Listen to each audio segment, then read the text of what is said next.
and I'll show you the existing cover. So the straps, one strap lasted about a year and the other lasted about almost a year and a half, something like that. And so I've had this for 20 months.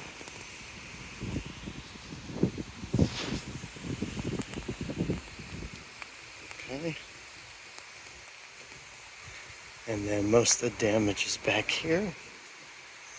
As you can see, it's pretty much ripped off. And then at the seam here, it started to split all the way up.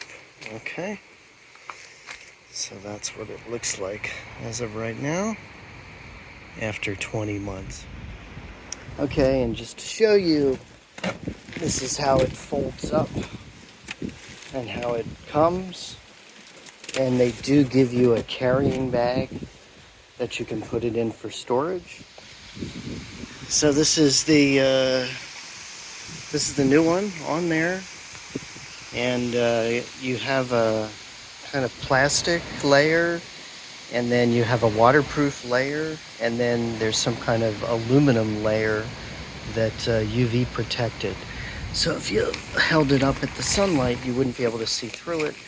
And then inside you have kind of a softer cotton layer that goes against the paint. You have elastic on the front and elastic in the back that helps kind of draw it around the front and the back. And then you do have adjustable straps at the front and the back, and those can be clipped under the car and then tightened, and that really helps prevent it from blowing in the wind. You do have these kind of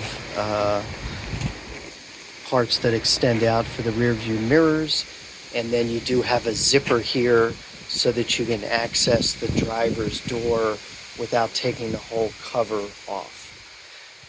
Again, you have a second strap in the back here, which I'm about to fasten, and that allows you to secure it tightly, which helps in this wind here in Palm Springs.